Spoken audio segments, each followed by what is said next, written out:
話咁快啊！我個孫10歲都未夠啊，已經到我耳仔啦。個個星期問佢食乜嘢啊，佢都話要食啊木耳炒5塊肉，又爽又香又好送飯。連我個仔瘦蜢蜢啊，都話可以送得2碗飯啊。今晚呢，我又要煮多2粒米啦。嗱，呢個快手菜呢，雖然簡單喎，其實都有技巧噶。如果唔識炒啊，炒唔到咁香噶。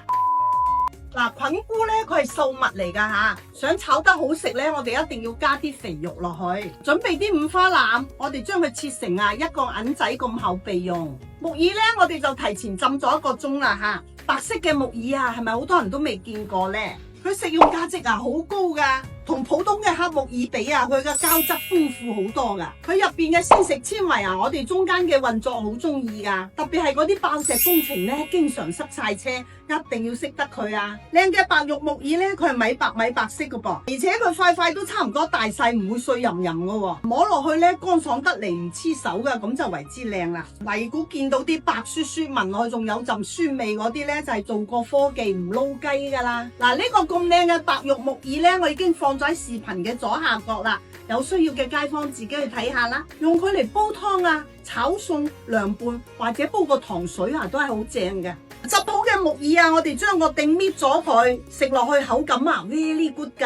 嗱，我哋將啲5花肉咧擺落去吓，慢慢煎到佢出晒油，多餘嗰部分油咧倒起佢備用，留翻啲底油。呢個時候咧，我哋又放啲蒜蓉落去。嗱，炒到啲蒜頭有金黃色咧，我哋就可以擺埋浸好嘅木耳落去啦。呢個時候咧，我哋就擺啲蠔油，放少少豉油，不停咁炒佢吓。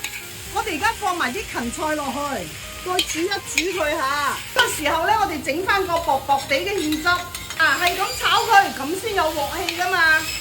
嗱，將個包尾油擺埋落去 ，OK， 大功告成，可以出鑊啦。哇，真係好正啊！哇，呢包木耳好爽口啊！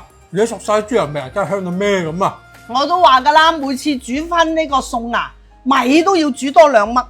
尤其天氣乾燥啊，嗰啲爆石工程咧，經常塞車嘅。呢個視頻你收藏咗未啊？做法好簡單，好食到冇得彈。